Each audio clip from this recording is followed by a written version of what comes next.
Hello students, NS तथा GM classes में आपका स्वागत है। इससे पहले वाले लेक्चर के अंदर हम जो लास्ट टॉपिक कर रहे थे वो था आपके पास में रदरफोर्ड का अल्फा कण प्रकीर्णन प्रयोग। और रदरफोर्ड का अल्फा कण प्रकीर्णन प्रयोग हमने अच्छे से समझ लिया था कि उन्होंने किस प्रकार से उपकरणों को व्यवस्थित किया था और किस प्रकार से उन्होंने प्रेक्षण किए थे और किस प्रकार से उन्होंने निष्कर्ष निकाले थे। तो रदरफोर्ड के अल्फा कण प्रकीर्णन प्रयोग के अंदर उन्होंने 4 प्रेक्षण किए थे और चारों का क्या निकाला था, निष्कर्ष निकाला था। तो हमने पिछली क्लास के अंदर अच्छे से समझ लिया था उसको। तो अब आपके पास में अगला जो टॉपिक है वो आपके पास में रदरफोर्ड के अनुसार नाभिक की त्रिज्या का आंकलन करना, कि रदरफोर्ड के अनुसार नाभिक की त्रिज्या क्या होगी। तो इस टॉपिक को अच्छे से समझना भाई। अब आपके पास में जब किसी अल्फा कण को परमाणु की नाभिक की तरफ या नाभिक की दिशा के अंदर क्या किया जाता है, भेजा जाता है।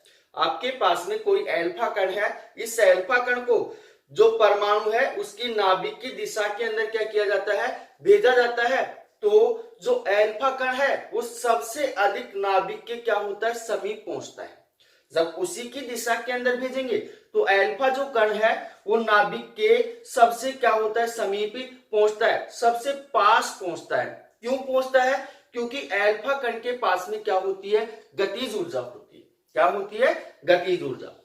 ये तो पहली बात हो गई। सेकंड बात क्या है आपके पास में कि जब अल्फा कण जैसे जैसे नाभिक के समीप जाता है वैसे वैसे उसकी जो गतिज ऊर्जा है स्थितिज ऊर्जा के रूप में क्या होने लगती है, परिवर्तित होने लगती है। कहने का मतलब क्या है कि वो जैसे जैसे नाभिक के समीप जाता है धीरे धीरे क्या होने लगता है, रुकने लगता है। तो उसकी जो गतिज ऊर्जा है स्थितिज ऊर्जा के रूप में क्या होने लगती है, परिवर्तित होने लगती है। जब वो नाभिक के बिल्कुल समीप पहुंच जाता है तब आपके पास में उसकी जो संपूर्ण गतिज ऊर्जा है किसमें परिवर्तित हो जाती है, स्थितिज ऊर्जा के रूप में परिवर्तित हो जाती है। अब इसको लिखेंगे कैसे, फिर इससे आगे सोल्व करेंगे।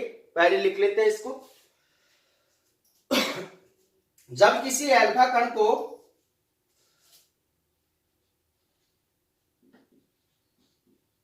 जब किसी अल्फा कण को परमाणु के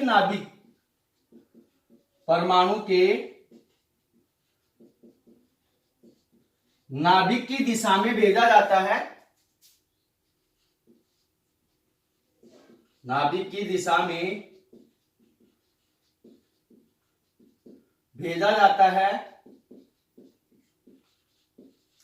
तब क्या होता है भाई, तो वह अल्फा कण नाभिक के सबसे ज्यादा समीप पहुंचता है। तो वह अल्फा कण नाभिक के सबसे ज्यादा समीप पहुंचता है,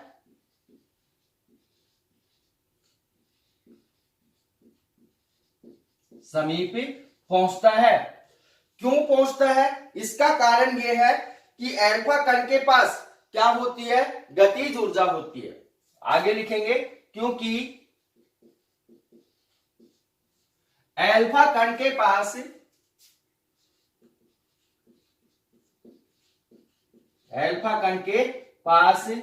गतिज ऊर्जा होती है। तो ये बात आपको समझ में आ गई होगी कि जब किसी अल्फा कण को परमाणु के नाभिक की दिशा में भेजा जाता है तो अल्फा कण नाभिक के क्या होता है, सबसे समीप पहुंचता है, सबसे करीब पहुंचता है। क्यों पहुंचता है? क्योंकि अल्फा कण के पास क्या होती है, गतिज ऊर्जा होती है। अब उससे आगे क्या होगा कि आपके पास में जैसे जैसे अल्फा कण नाभिक के समीप जाता है तो उसकी गतिज ऊर्जा किसमें परिवर्तित होने लगती है, स्थितिज ऊर्जा में परिवर्तित होने लगती है। और वो जब बिल्कुल समीप पहुंच जाता है तो उसकी संपूर्ण गतिज ऊर्जा किसमें परिवर्तित हो जाती है, स्थितिज ऊर्जा में परिवर्तित हो जाती है। तो अगली लाइन से क्या लिखेंगे, जैसे जैसे यह अल्फा कण नाभिक के समीप पहुंचता जाता है, जैसे जैसे यह नाभिक के समीप पहुंचता है या समीप जाता है, वैसे वैसे क्या होता है वे आपके पास में इसकी गतिज ऊर्जा स्थितिज ऊर्जा में परिवर्तित होती रहती है। वैसे वैसे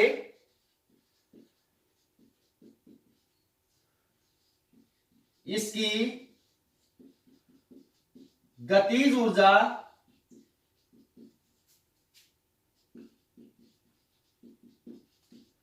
स्थितिज ऊर्जा में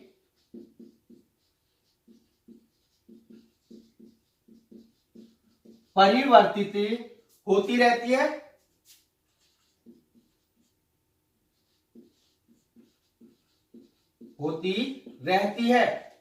तो ये बात आपको समझ में आ गई। उससे आगे जब यह नाभिक के निकट पहुंच जाता है तो आपके पास में क्या होता है, इसकी संपूर्ण गतिज ऊर्जा किसमें परिवर्तित हो जाती है, स्थितिज ऊर्जा में परिवर्तित हो जाती है। तो आगे क्या लिखेंगे, जब यह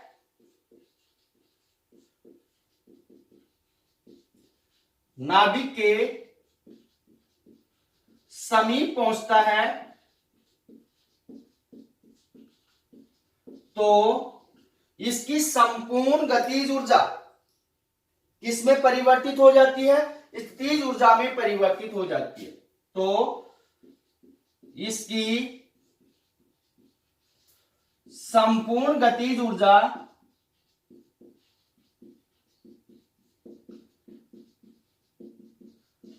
स्थितिज ऊर्जा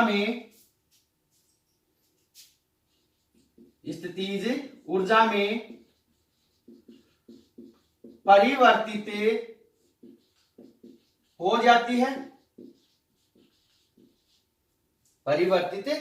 जाती है, अब उससे आगे ध्यान से समझना, यदि आपके पास में जो नाभिक है, नाभिक की त्रिज्या मान लिया आपके पास में कितनी है, r0 है, और अल्फा कण के ऊपर जो आवेश है वो कितना है, 2e है, और नाभिक के ऊपर आवेश कितना है, Ze है, तब उसकी स्थितिज ऊर्जा कितनी होगी। तो ध्यान से समझना, क्या लिखेंगे, यदि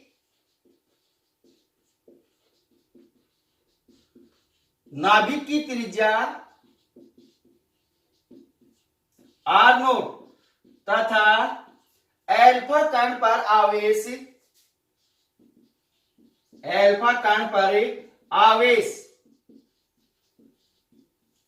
2e और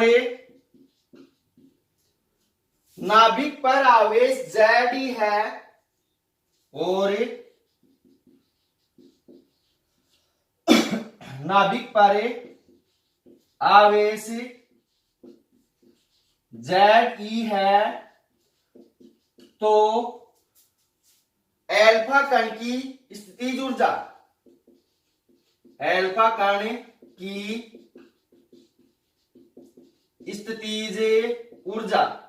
आपके पास में अल्फा कण की स्थितिज ऊर्जा कितनी होगी, आपके पास में U बराबर हो जाएगा आपके पास में K2K Ze² अपॉन में कितना हो जाएगा, R0 हो जाएगा। ये मान मैंने 11वीं क्लास में निकलवाया था कि किसी कण की जो स्थितिज ऊर्जा होगी, जब उसके ऊपर आवेश होगा तो आपके पास में वहां पे एक मान आया था, U बराबर आया था आपके पास में -K Q1 Q2 बटे आया था आपके पास में R0। यहां आपके पास में Q1 क्या है, अल्फा कण है, Q2 क्या है, आपके पास में नाभिक के ऊपर आवेश है। तो यहां पे स्थितिज ऊर्जा कितनी होगी आपके पास में, U बराबर हो गया आपके पास में 2K Ze² अपॉन में R0।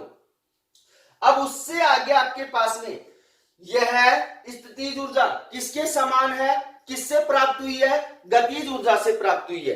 तो यह स्थितिज ऊर्जा गतिज ऊर्जा की क्या होती है, समान होती है। तो आगे लिखेंगे, यह स्थितिज ऊर्जा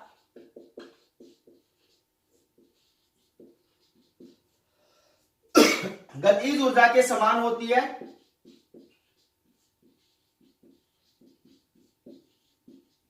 गतिज ऊर्जा के समान होती है।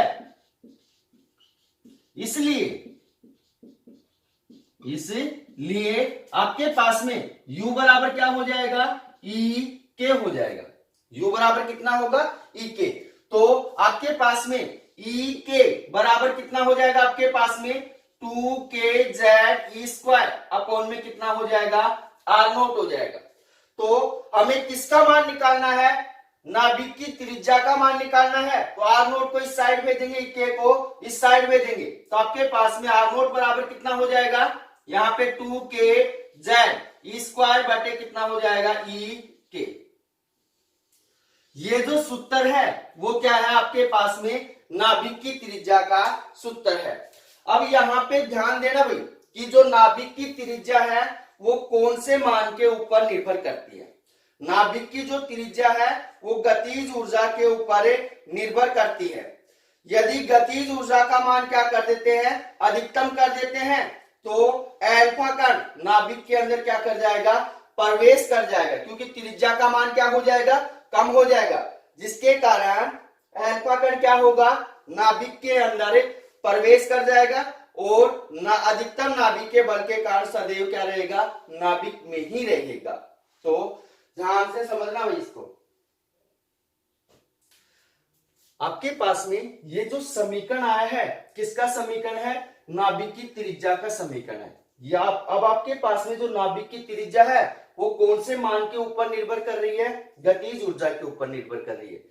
यदि गतिज ऊर्जा का मान हम क्या कर देते हैं, अधिकतम कर देते हैं, तो आपके पास में जो अल्फा कण है वो किसमें प्रवेश कर जाएगा, नाभिक में प्रवेश कर जाएगा, और नाभिक के बल के कारण सदैव किसमें रहेगा, नाभिक में ही रहेगा, उससे बाहर नहीं निकल पाएगा। तो आगे क्या लिखेंगे, यह समीकरण नाभिक की त्रिज्या को प्रदर्शित करती है।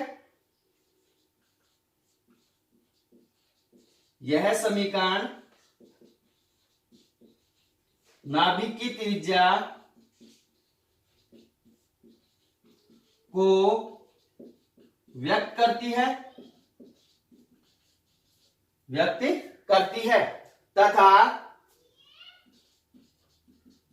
नाभिक की त्रिज्या गतिज ऊर्जा पर निर्भर करती है, तथा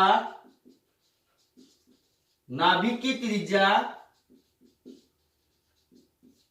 गतिज ऊर्जा पर निर्भर करती है, गतिज ऊर्जा पर निर्भर करती है। और आगे क्या लिखेंगे, यदि गतिज ऊर्जा का मान अधिकतम कर दिया जाए तो अल्फा कण किसमें प्रवेश कर जाएगा, नाभिक में प्रवेश कर जाएगा। तो आगे लिखेंगे, यदि गतिज ऊर्जा का मान अधिकतम कर दिया जाए, अधिकतम कर दिया जाए, तो अल्फा कण नाभिक में प्रवेश कर जाता है, नाभिक में प्रवेश कर जाता है, तथा अधिकतम नाभिकीय बल के कारण क्या रहता है, सदैव नाभिक में ही रहेगा। तो आगे लिखेंगे, और अधिकतम नाभिकीय बल के कारण सदैव नाभिक में ही रहेगा। तो यहां पे लिख रहा हूं भाई, और अधिकतम नाभिकीय बल के कारण सदैव नाभिक में ही रहेगा, नाभिक में ही रहेगा। ये हो गया आपके पास में रदरफोर्ड के अनुसार नाभिक की त्रिज्या का आंकलन। तो आप इसका स्क्रीनशॉट ले सकते हैं।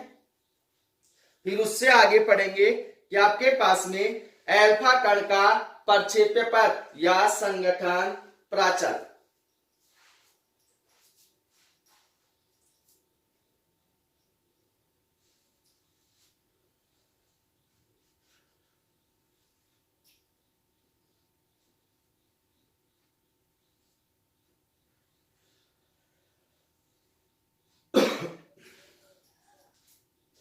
तो इसको रब कर रहा हूं।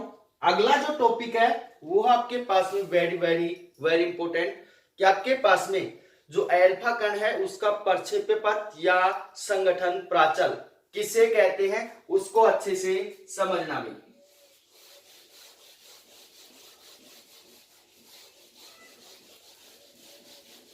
टॉपिक क्या होगा आपके पास में, एल्फा कण का प्रक्षेप्य पथ या संगठ प्राचल, संगठ प्राचल, और इसको हम नोट करते हैं बी से। तो टॉपिक आपके पास में एल्फा कण का प्रक्षेप्य पथ या इसको हम लिख सकते हैं संगठ प्राचल, और इसको नोट करते हैं बी से। किससे प्रदर्शित करते हैं, बी से। तो ध्यान से समझना भी कि आपके पास में एल्फा कण का प्रक्षेप्य पथ या संगठ प्राचल क्या होगा। तो जब आपके पास में जो एल्फा कण है, एल्फा कण का जो पथ होता है वो परवलयाकार होता है। कैसा होता है, परवलयाकार होता है।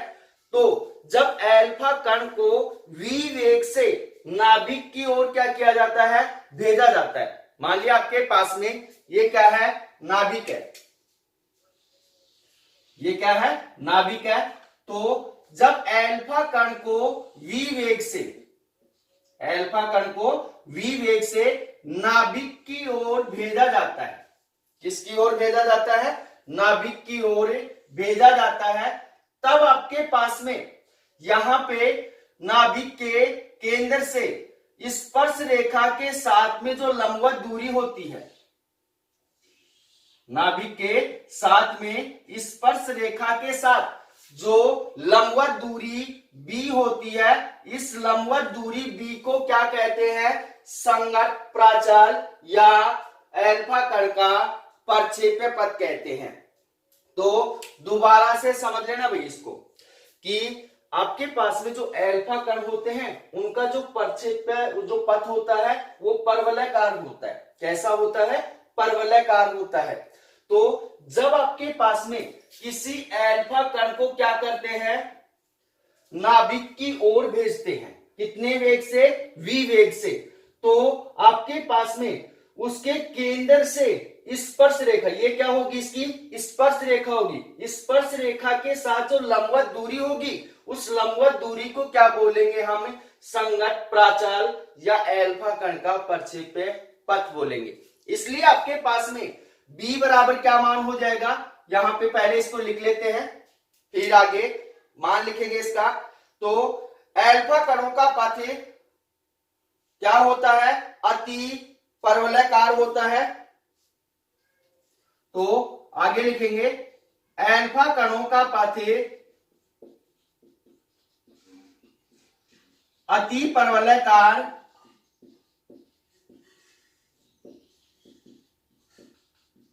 होता है, अति परवलयाकार होता है। जब एल्फा कण को नाभिक की ओर v वेग से भेजा जाता है, जब एल्फा कण को नाभिक की ओर v वेग से भेजा जाता है, v वेग से भेजा जाता है, तो क्या होता है भाई, तब स्पर्श रेखा के साथ केंद्र से लंबवत दूरी b को, तब स्पर्श रेखा के साथ, स्पर्श रेखा के साथ केंद्र से लंबवत दूरी, केंद्र से लंबवत दूरी b को संगठ प्राचल कहते हैं, संगठ प्राचल कहते हैं। इसलिए आपके पास में संगठ प्राचल इसलिए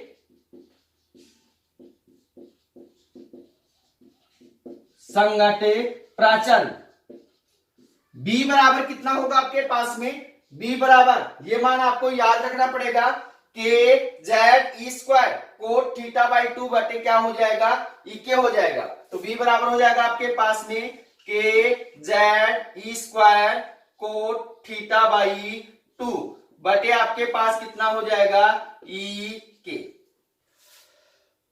अब इससे आगे ध्यान से समझना कि आपके पास में यहां जो थीटा है वो क्या है, आपके पास में परिकीर्णन कोण है कि आपके पास में अल्फा कान कितने कोण के ऊपर मुड़ रहे हैं। तो यहां आपके पास में जो थीटा है वो क्या है, आपके पास में परिकीर्णन कोण है। तो यहां पे ध्यान देना भाई कि b बराबर के Z square cot theta by 2 बटे क्या हो जाएगा, ई के।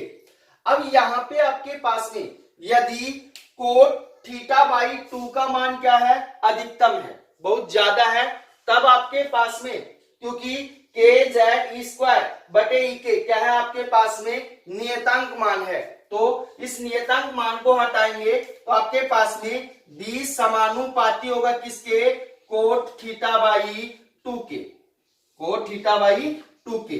तो अब यहां पे ध्यान देना भाई कि कोट थीटा बाई 2 का मान क्या है, अधिकतम है, तो b का मान भी क्या होगा, अधिकतम होगा। तब आपके पास में जो परिकीर्णन कोण क्या है, थीटा है, इसका मान क्या होगा, न्यूनतम होगा। तो आगे लिखेंगे जब कोट थीटा बाई 2 का मान, कोट थीटा बाई 2 का मान अधिक होता है, अधिक होता है, तब b का मान भी क्या होता है आपके पास में ज्यादा होगा, तब b का मान भी अधिक होता है, अधिक होता है, परंतु परिकीर्णन कोण थीटा का मान क्या होता है, कम होता है, परंतु परिकीर्णन कोण का मान कम हो जाता है, कम हो जाता है।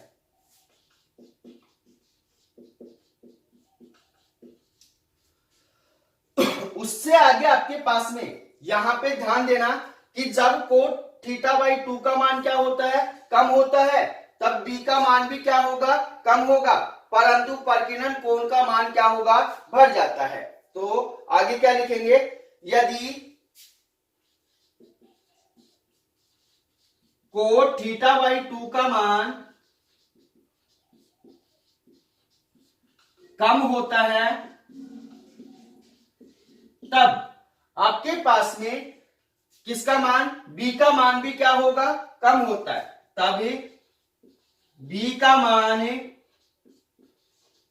भी कम होता है, परंतु कौन सा मान बढ़ जाता है, परिकीर्णन कोण का मान बढ़ जाता है, परंतु परिकीर्णन कोण का मान बढ़ जाता है, बढ़ जाता है। तो ये आपने सिद्ध कर लिया। अब उससे आगे इस साइड लिखना होगा, यदि मान लिया आपके पास में b बराबर कितना है, 0, एक बार अधिक होगा तो परिकीर्णन कोण का मान कम होगा, एक बार कोट थीटा बाई 2 का मान कम होगा तो परिकीर्णन कोण का मान क्या होगा, अधिक होगा। यदि आपके पास में b बराबर कितना है, 0 है, यदि b बराबर कितना है, 0 है, तो कोट थीटा बाई 2 बराबर भी कितना होगा, 0 होगा। तो यहाँ पे आपके पास में कोट थीटा बाई 2 बराबर भी कितना हो गया, 0 हो गया।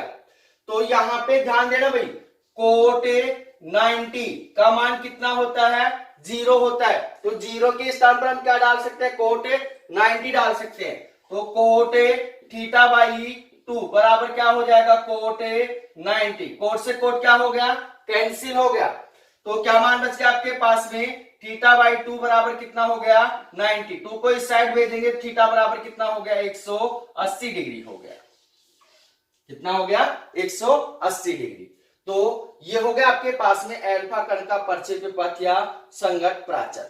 तो अब इससे आगे आपके पास में है रदरफोर्ड का मॉडल, परमाणु मॉडल। तो रदरफोर्ड का परमाणु मॉडल क्या कहता है उसको भी हम अच्छे से समझेंगे। तो आप इसका स्क्रीनशॉट ले सकते हैं।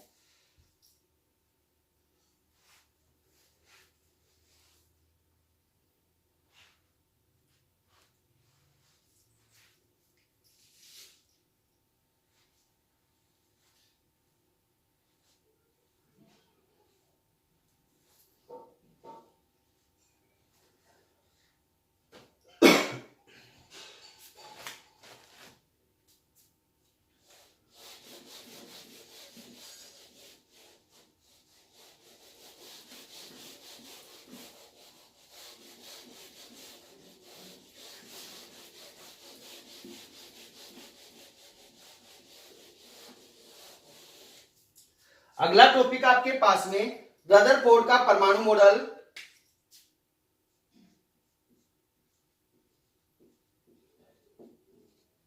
रदरफोर्ड का परमाणु मॉडल। तो आपके पास में रदरफोर्ड का परमाणु मॉडल क्या होगा उसको अच्छे से समझना।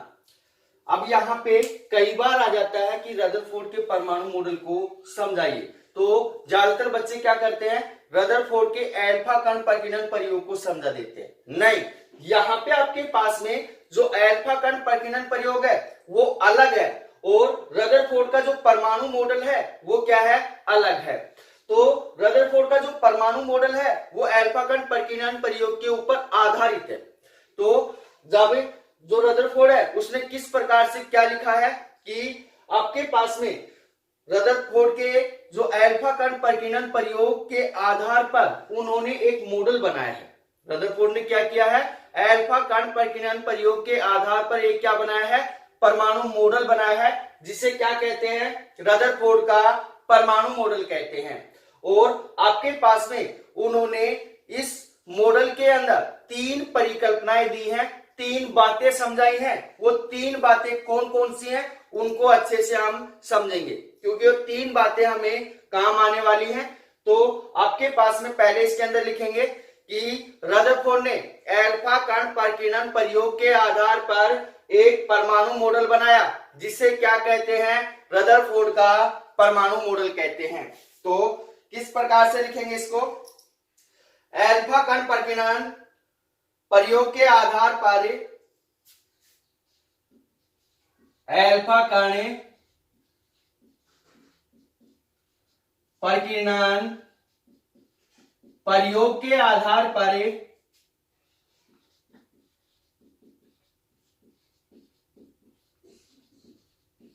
रदरफोर्ड ने एक परमाणु मॉडल बनाया, एक परमाणु मॉडल बनाया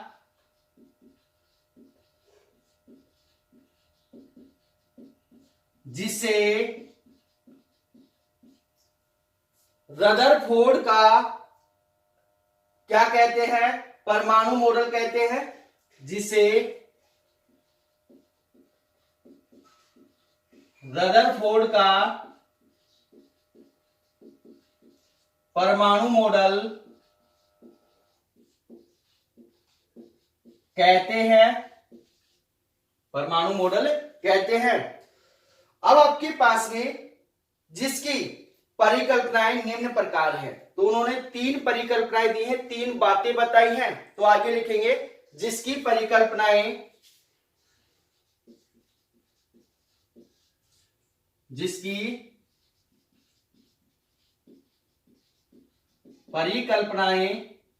निम्न प्रकार हैं, निम्न प्रकार है। तो फर्स्ट परिकल्पना क्या है ध्यान से समझना भाई। उन्होंने फर्स्ट परिकल्पना के अंदर बताया है कि जो परमाणु होता है उसका समस्त जो धनावेश होता है वो उसके केंद्र पर उपस्थित अति सूक्ष्म कणों के रूप में होता है, या अति सूक्ष्म कणों में क्या होता है, निहित होता है, उपस्थित होता है। आपके पास में उस बिंदु को क्या बोलते हैं, नाभिक बोलते हैं, और जिसकी त्रिज्या 10 की पावर माइनस 15 मीटर कोटि की होती है। तो दोबारा से सुनना कि रदरफोर्ड ने फर्स्ट परिकल्पना के अंदर क्या समझा है कि परमाणु का जो समस्त धनावेश होता है वो उसके केंद्र पर उपस्थित अति सूक्ष्म कणों में क्या होता है, निहित होता है, जिसे क्या कहते हैं, उसका नाभिक कहते हैं। परमाणु का क्या कहते हैं, नाभिक कहते हैं, और जिसकी त्रिज्या कितनी होती है, 10 की पावर माइनस 15 मीटर कोटि की होती है। तो किस प्रकार से लिखेंगे फर्स्ट परिकल्पना को, प्रत्येक परमाणु का समस्त धनावेश,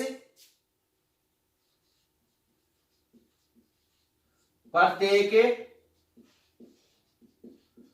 परमाणु का समस्त धनावेश, समस्त धनावेश उसके केंद्र में उपस्थित अति सूक्ष्म कणों में निहित होता है, उसके केंद्र में उपस्थित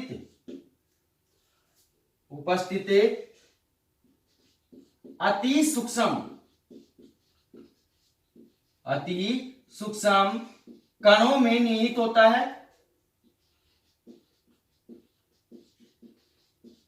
निहित होता है।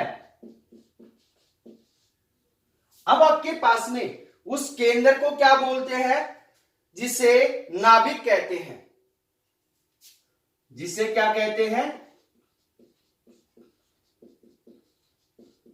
नाभिक कहते हैं।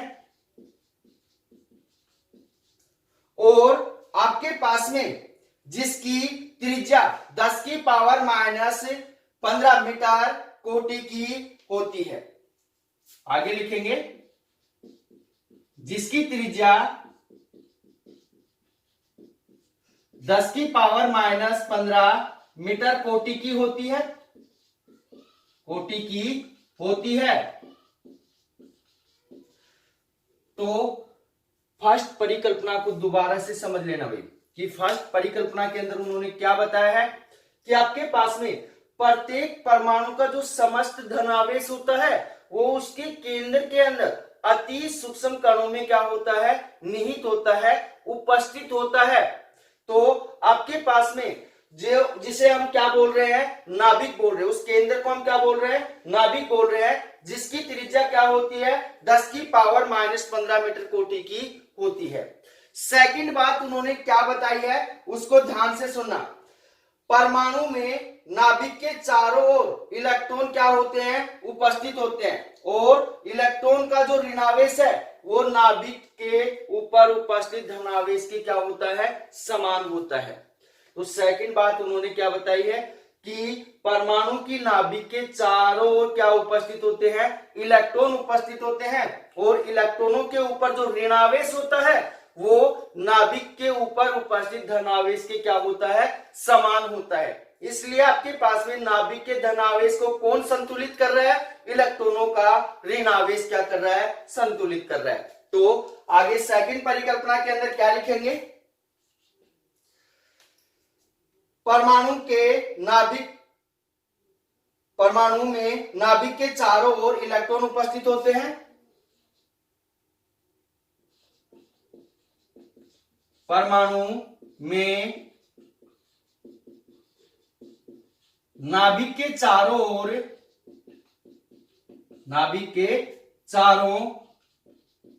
ओर इलेक्ट्रॉन उपस्थित होते हैं, इलेक्ट्रॉन उपस्थित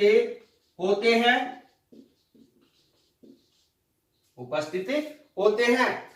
इलेक्ट्रॉनों का ऋणावेश नाभिक के धनावेश के बराबर होता है। तो आगे लिखेंगे, इलेक्ट्रॉनों का ऋणावेश नाभिक के धनावेश के समान होता है, नाभिक के धनावेश के समान होता है।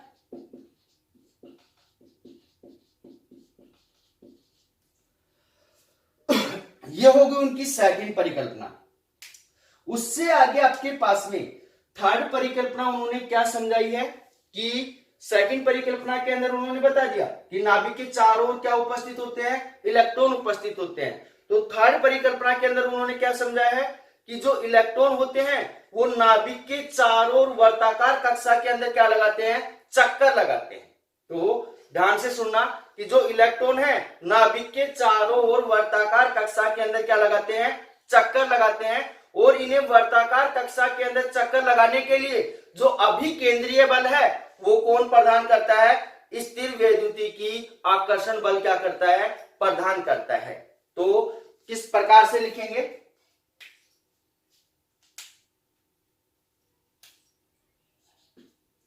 कि परमाणु में इलेक्ट्रॉन नाभिक के चारों ओर, परमाणु में इलेक्ट्रॉन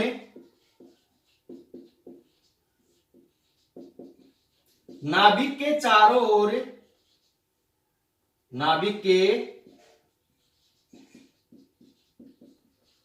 चारों ओर वर्ताकार कक्षा में,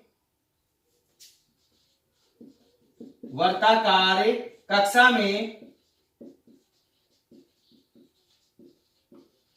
चक्कर लगाते हैं।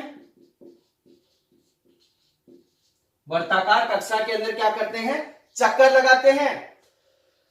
और इन्हें वर्ताकार कक्षा में चक्कर लगाने के लिए आवश्यक अभिकेंद्रीय बल कौन प्रदान करता है, स्थिर वैद्युतिकी आकर्षण बल प्रदान करता है। तो आगे लिखेंगे इलेक्ट्रॉनों को चक्कर लगाने के लिए,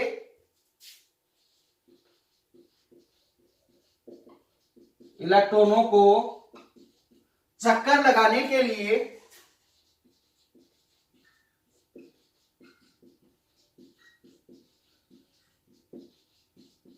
आवश्यक अभिकेंद्रीय बल, आवश्यक अभिकेंद्रीय बल स्थिर वैद्युतिकी आकर्षण बल प्रदान करता है, स्थिर वैद्युतिकी आकर्षण बल प्रदान करता है, प्रदान करता है। तो ये हो गए भी आपके पास में रदरफोर्ड का परमाणु मॉडल। तो दोबारा से समझ लेना, रदरफोर्ड ने परमाणु मॉडल किसके आधार पर बनाया है, एल्फा कर्ण प्रकीर्णन प्रयोग के आधार पर बनाया है। और उन्होंने 3 परिकल्पनाएं दी हैं। फर्स्ट क्या है कि प्रत्येक परमाणु का जो समस्त धनावेश होता है वो उसके केंद्र में अति सूक्ष्म कणों के रूप में क्या होता है, निहित होता है या उपस्थित होता है, जिसे क्या कहते हैं, नाभिक कहते हैं। और नाभिक की त्रिज्या कितनी होती है, 10 की पावर -15 मीटर कोटि की होती है। सेकंड बात उन्होंने क्या बताई है कि परमाणु के नाभिक के चारों ओर इलेक्ट्रॉन क्या होते हैं, उपस्थित होते हैं। और इलेक्ट्रॉन का जो ऋणावेश है वो नाभिक के धनावेश के क्या होता है, समान होता है। थर्ड बात क्या बताई है, परमाणु में इलेक्ट्रॉन नाभिक के चारों ओर वर्ताकार कक्षा के अंदर क्या लगाते हैं, चक्कर लगाते हैं। तो इनको चक्कर लगाने के लिए, वर्ताकार कक्षा के अंदर चक्कर लगाने के लिए जो अभिकेंद्रीय बल है वो कौन प्रदान करता है, स्थिर वैद्युतिकी आकर्षण बल प्रदान करता है। तो ये 3 क्या है, इसकी परिकल्पनाएं हैं। तो इससे आगे अगले वाले लेक्चर में पढ़ेंगे क्योंकि वीडियो काफी लंबा हो जाएगा। अगर वीडियो आपको पसंद आया है तो वीडियो को लाइक कीजिए, शेयर कीजिए तथा हमारे YouTube चैनल को सब्सक्राइब कीजिए। तो मिलते हैं एक छोटे से ब्रेक के बाद। धन्यवाद।